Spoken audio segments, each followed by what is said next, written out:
But here we are in Layton Commons Park, the most incredible park in the state of Utah, in front of the most beautiful memorial across the Mountain West. And what do you think, guys? You like the monument?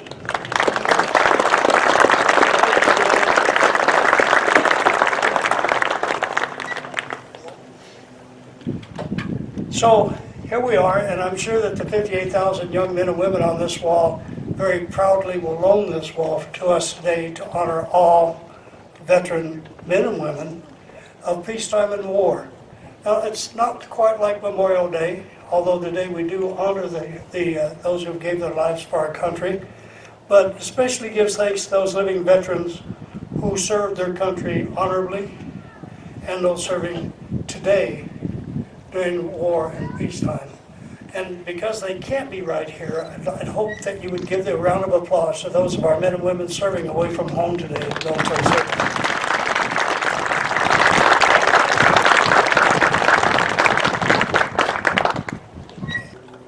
Colonel John A. Everland is commander of 75th Air Base Wing, Hill Air Force Base, Utah. The wing provides installation support for the Ogden Air Logistics Complex, 2 fighter wings, and 50 other associated units totaling 24,000 members, consisting of active duty civilian and contractor personnel. Additionally, it directly supports Air Expeditionary Forces operations. The 75th Air Base Wing also has base support responsibility for the operation of the 1,500 square mile Utah Test and Training Range. Colonel Everland enlisted in the Air Force in 1990 and earned his commission as a distinguished graduate of officer training school in August of 1998. He has served as group commander, a squadron commander, and a squadron operations officer. His personal awards and decorations include the Southwest Asian Service Medal with 2 Bronze Stars, Kosovo Campaign Medal with Bronze Star, Global War on Terrorism Expeditionary Medal, Global War on Terrorism Service Medal, Korean Defense Service Medal, NATO Medal, and the Kuwait Libertarian Medal from the government of Kuwait. Please help me welcome Colonel John A. Everland to the mic.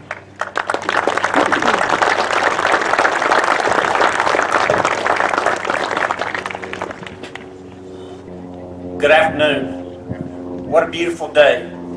I'm sincerely honored and humbled to be here today with you, representing the men and women at Hill Air Force Base and veterans across the nation. I'm always amazed by the outpouring of support our American servicemen and women receive from our neighbors, partners, and friends from Layton, the surrounding communities, and the state of Utah.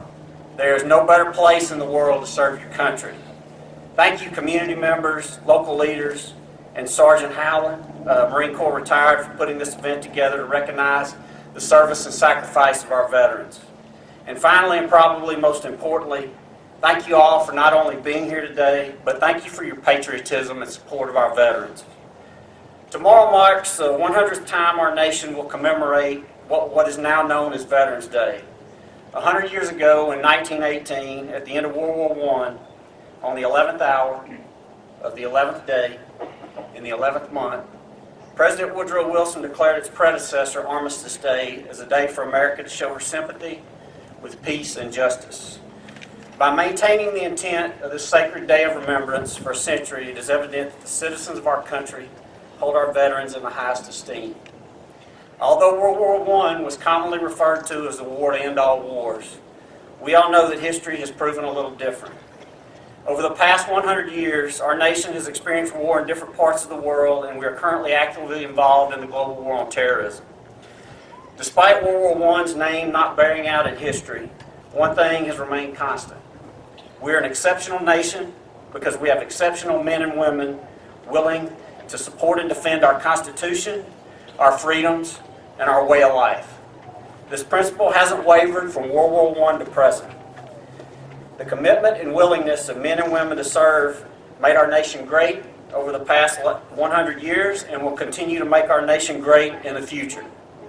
From one generation to the next, those who serve in our military take up the responsibility from the previous generation to defend our nation and its way of life.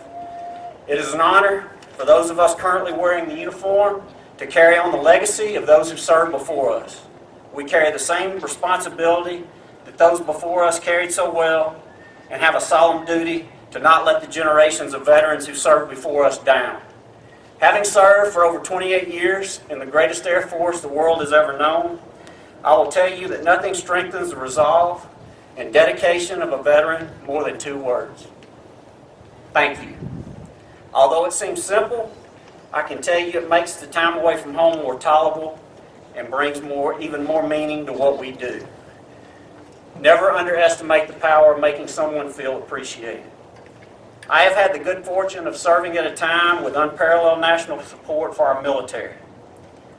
Let's make that support even stronger when it's time for those behind us to take on the mantle of service in support of our freedoms and our way of life. It is truly a multiplier and brings more meaning and purpose to service.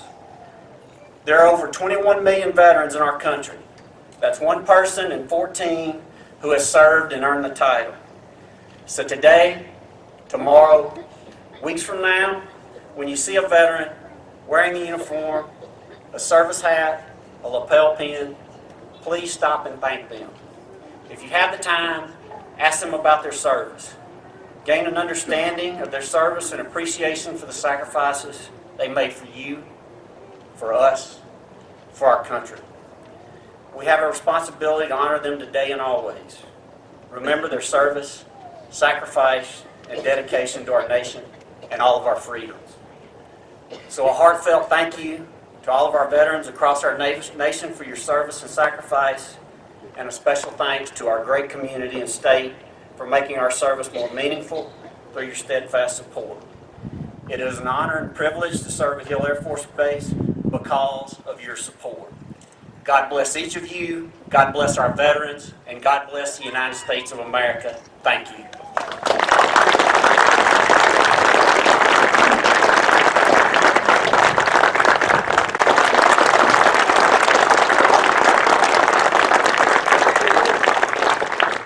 And now I'd like you, as you hear your branch of service song, please stand and accept our appreciation for your service.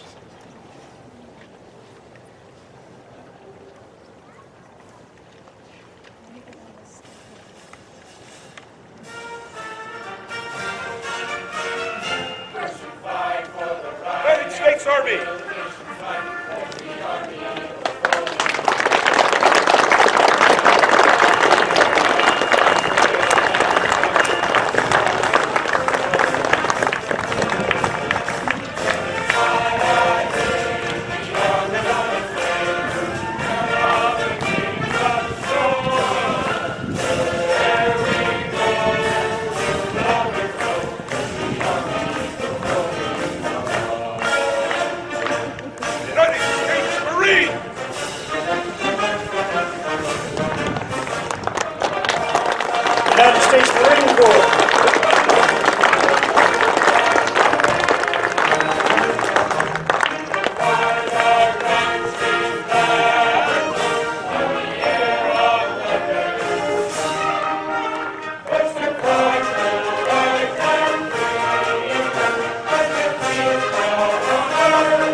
great choir. You know, we thank the veterans. I would at this time tell you how important families are to not only our military service and our support we're serving, but also to us as veterans. And so I would like the family members of veterans to please stand. My wife is over here, my two daughters are sitting here, please, and my son-in-law, United States Army over here. The families, please, let us give you an applause. We thank you for your service, because without your support, we couldn't do our service. Thank you.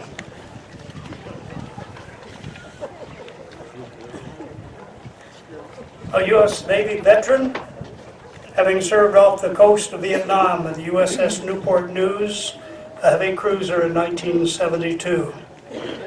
Has been a member of the VFW for 45 years. Is a past state commander, Veterans of Foreign Wars.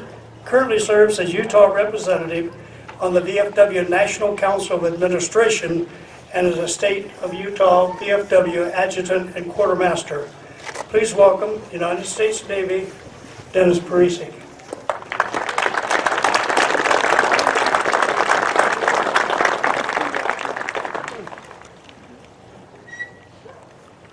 Good afternoon. Comrades and friends, I bring you greetings from the Veterans of Foreign Wars, Commander-in-Chief Vincent B.J. Lawrence from New Mexico. Utah holds a special place for him because at a conference in Ogden, Utah in November of 2011, he announced his candidacy for a Junior Vice Commander-in-Chief, a position that he was elected to 3 years ago and became our Commander-in-Chief at our National Convention last July.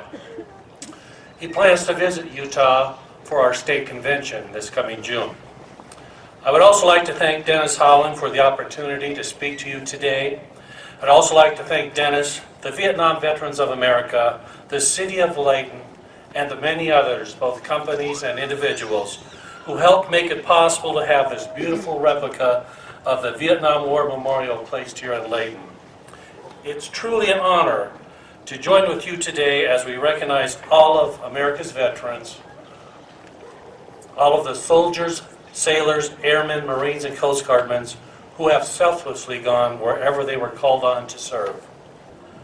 To all veterans, reservists, and active duty servicemen here today, thank you for your service. To my fellow sailors, Semper Fortis, which means always courageous. Thank you. I apologize, I have another commitment, so I have to leave you now.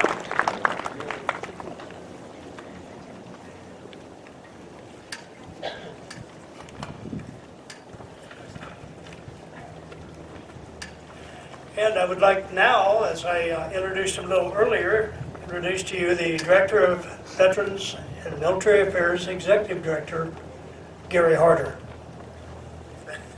Thanks, Dennis. It really is my honor. Dennis asked me to come on up and say a few words.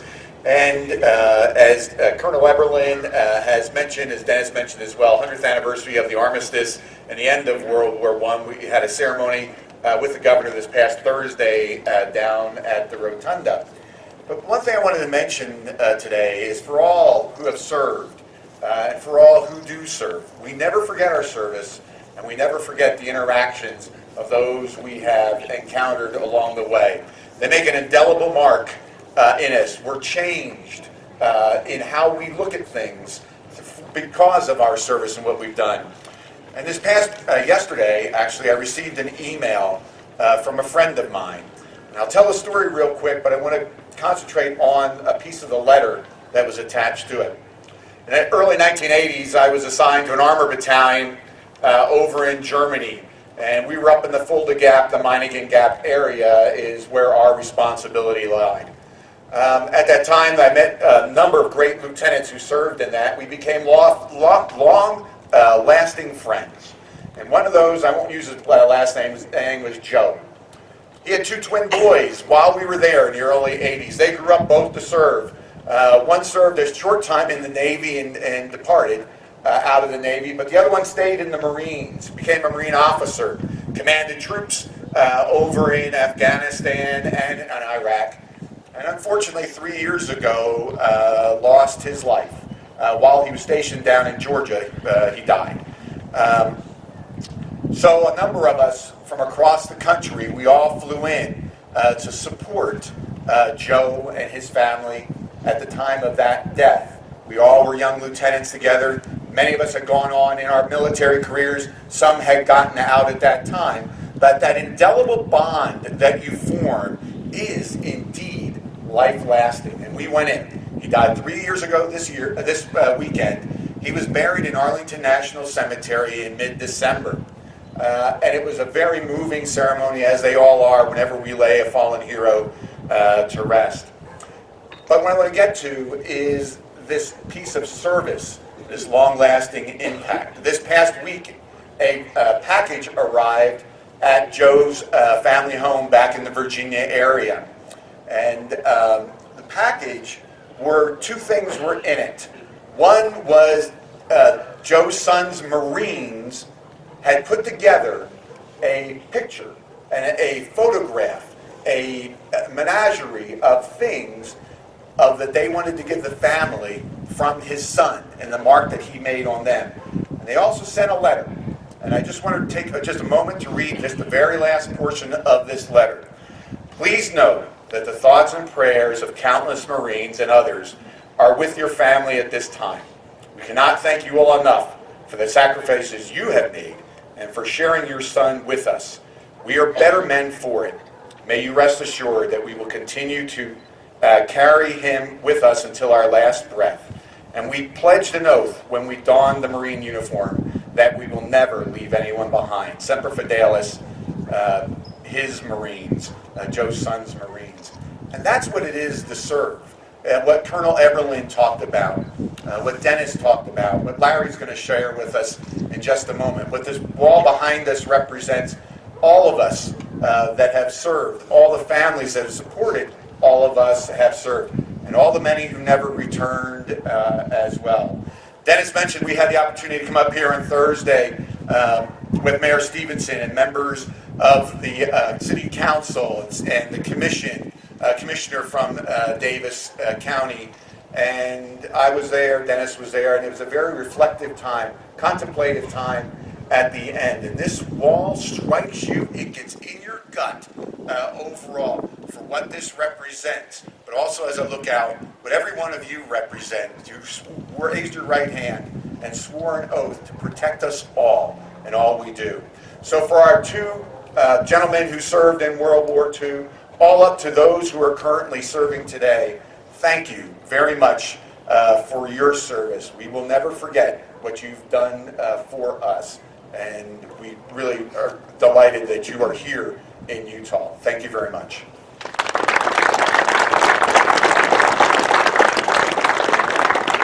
Thank you, Director Harder.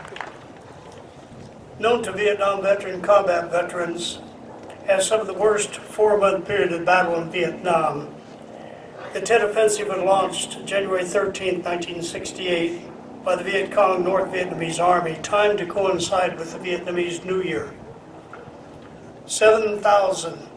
More than 7,000 Americans were killed in Vietnam during the period known as the Tet Offensive. In a singular fight known as the Battle for Whale, casualties were well close to 800 Americans and 2,600 wounded.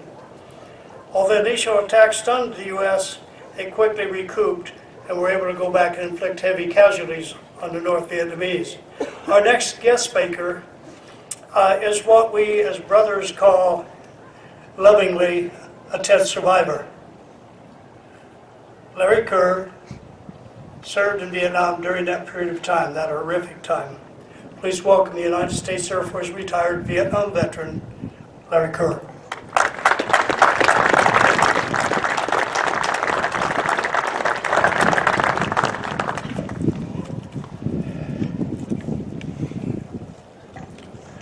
Sorry if I get emotional. I've wrote the speech mine 5 times during the past 2 weeks. Most recently because of the events in the last couple days, the losing of the mayor in North Ogden, Major, and the events in California where the young veteran took many lives there, it changed my speech. It's like a punch in the gut and a recurring nightmare. It never seems to end, where we get these every couple days, every week in the newspaper. So I will try to talk about the speech I have, and some of it I probably won't. But first, I like to try to spread a little bit of joy first. We have 2 award plaques that we'd like to hand out. And as Dennis said, how about that parade? Thanks to Robert Porter and the Fleet Reserve and the Ladies Alexander Fleet Reserve Association and staff. Please give them a hand. Also involved is the VVA Chapter 1079 and their members, and the associates of the Vietnam Veterans of America. President David Wilson, please give them a hand.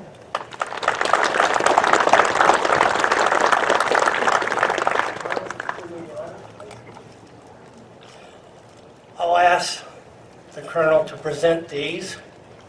Would Robert Porter and David Wilson please come up?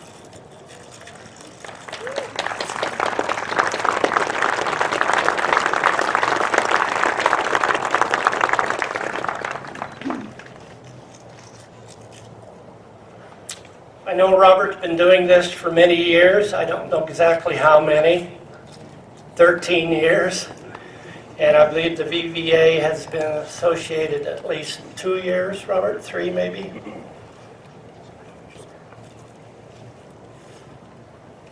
Thank you, Robert. Thank you.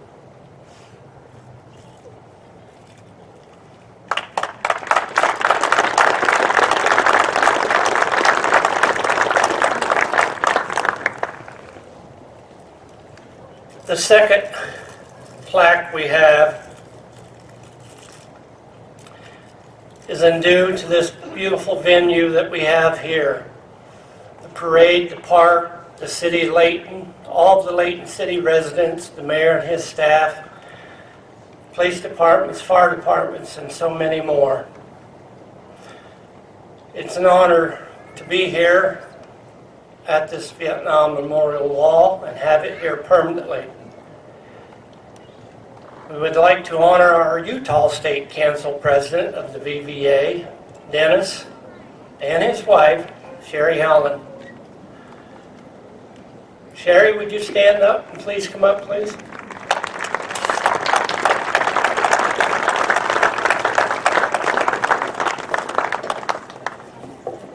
Now, earlier in the year, we did present Dennis a plaque for all his work at the George E. Wayland Veterans Home. This one is for his continued devotion and patriotism of getting the wall here, and all the outstanding members of the Chapter 1079 of the Vietnam Veterans of America. Would all the Vietnam Veterans of America associates please stand? All the yellow shirts, please stand, and associates. Give them a hand, please.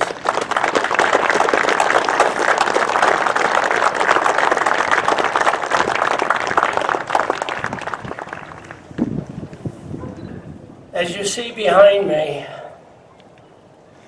some gave all, and in front of me and up on stage you see that all gave some. I want to tell you a little bit about the wall, a little history that most people will not know about the Vietnam Wall. As of May 2018, there are 58,320 names. The names are arranged in order which they were taken from us by date, and within each date, the names are alphabetized. The first known casualty was Richard B. Fitzbaum of North Weymouth, Massachusetts, listed by the U.S. Department of Defense, having been killed on June 8, 1956. His name is listed on the wall with that of his son, Marine Corps Lance Corporal Richard B. Fitzbaum III, who was killed on September 7, 1965. There are 3 sets of fathers and sons on the wall. 39,996 on the wall were just 22 years or younger. 8,283 were just 19 years old. The largest age group, 33,103, were 18 years old. 12 soldiers on the wall are 17 years old. 5 soldiers on the wall were 16 years or older. The youngest soldier, Private First Class Dan Bullock, was 15 years old. The youngest was Dwayne McGriff, 63 years old.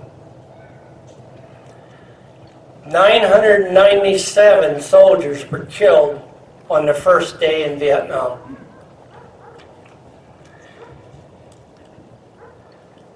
1,448 soldiers were killed on the last day in Vietnam.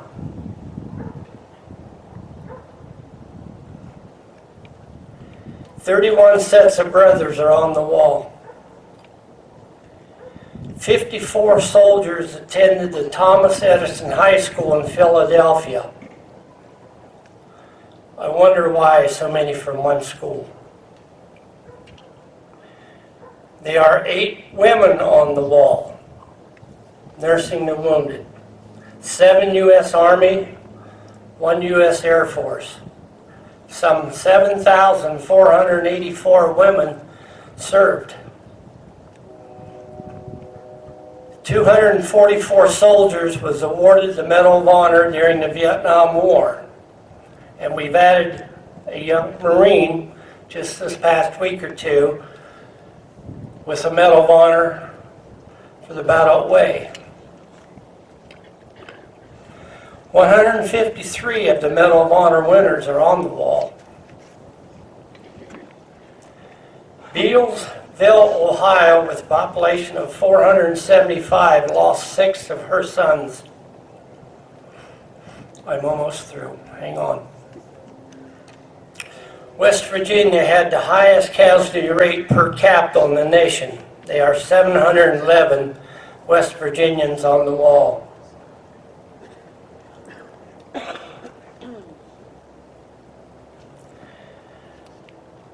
The Marines of Merle City, they led some of the scrappiest school football and basketball teams that the little town of Arizona, which is a copper town, population of 5,058 had ever known. They enjoyed roaring beer, burst, football. In quiet moments, they rode horses along the Colorado Trail, hunted Apache National Forest.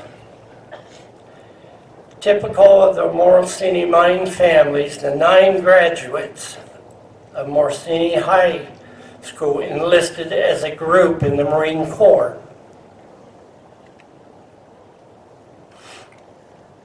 Dennis probably knows this well. Their service began on Independence Day of 1966. Only 3 returned home. There are 366 names on the wall from Utah.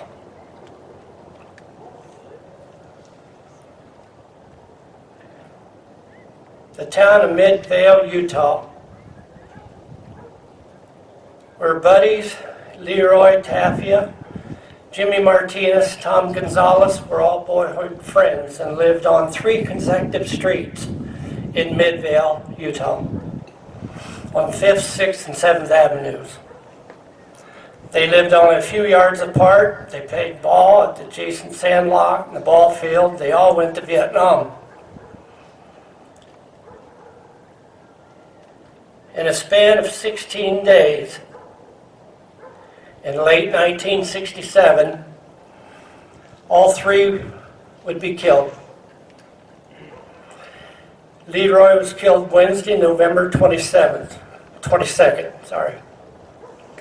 That happened to be the 4th anniversary of John F. Kennedy's assassination. Jimmy died less than 24 hours later on Thanksgiving Day. Tom was shot dead assaulting the enemy on December the 7th, Pearl Harbor Day.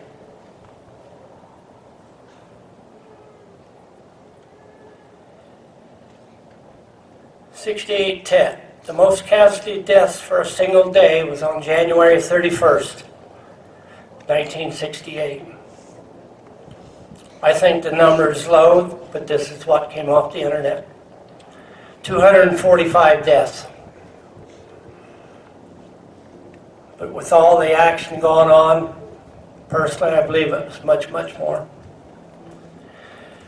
The most casualty deaths for a single month was May of 1968, better known as the mini-Tet. 2,415 casualties during the month of May of 1968. 2,415.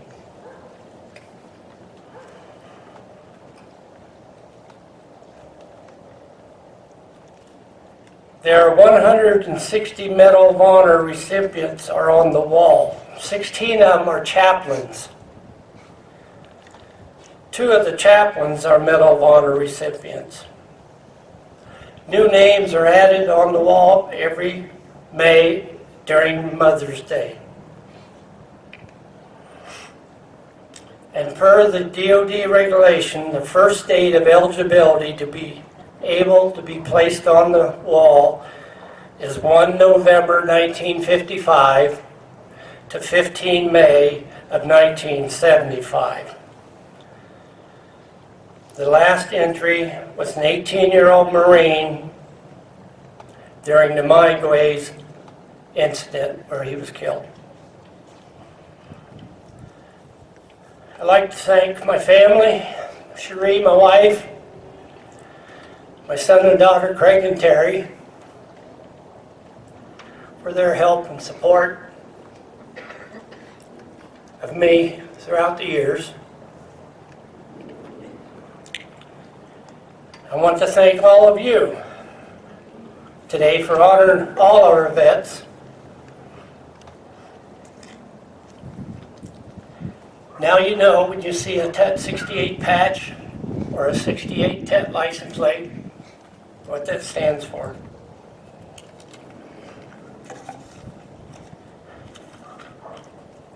Thank you.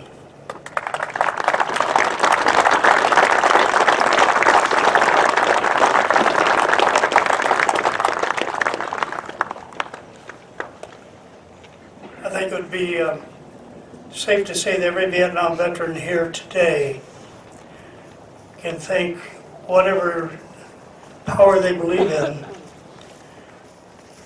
that we're home. There's not a one of us here today that could not be on that wall. And Larry, thank you very much. Before we move into the bell ceremony, I would just wrap up my afternoon with you and just give you some thought. If we have set the example, if we have as veterans, if we pointed the way correctly, the way that those served before us and those serving today have done, if we're able to filter down our dedication, our loyalty, our commitment, and our love for this country, to our younger kids, our young Americans, our younger generation, then the United States of America will continue to be the greatest nation on earth. So may God bless each and every one of you, May He bless the men and women, veterans of our great country, and continue to bless the United States of America. To each of you, thank you for your service.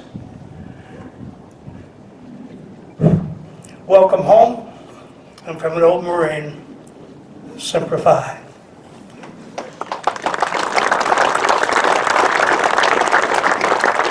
And now I introduce to you City Council member, let me make sure I say the name right. See, what happened is they gave me a completed program today, but I've had a blank one to work with all along. So, Scott Freitag? Okay, Scott, City Council, Layton City Council member, will be striking the bell, and Doug Drake, who's a Chief Master Sergeant, United States Air Force, retired, will be reading the names of those 24 from throughout Davis County from here that we have lost in all the wars of the past. Please welcome them on up. As I said earlier, taps will be played when they have finished, and the program will then come to a close. Thank you, and enjoy your afternoon.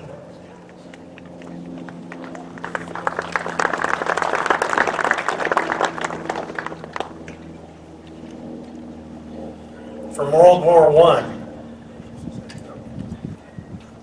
Those who are able, would you please stand in honor of those that we've lost to the wars in the past?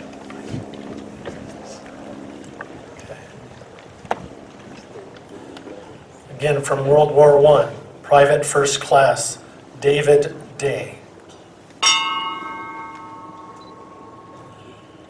Private First Class David Lane Jones. Private First Class Hubert H. Layton. Private First Class William C. Layton. From World War II, Private First Class Joseph Allen. Captain Edward V. Baranski. Lieutenant Lewis Barton. Private First Class Howard D. Day. Seaman First Class Forrest M. Green. Private First Class Wendell B. Hodson. Private First Class Lewis M. Nalder. Lieutenant William E. Nalder. Private First Class Donald H. Smith. From the Korean War, Private First Class Manuel R. Rodarte. Lieutenant Heber J. Whitesides. From the Vietnam War, Corporal Kenneth W. Ekman. Captain John C. Ellison. Private First Class Alan B. Glines.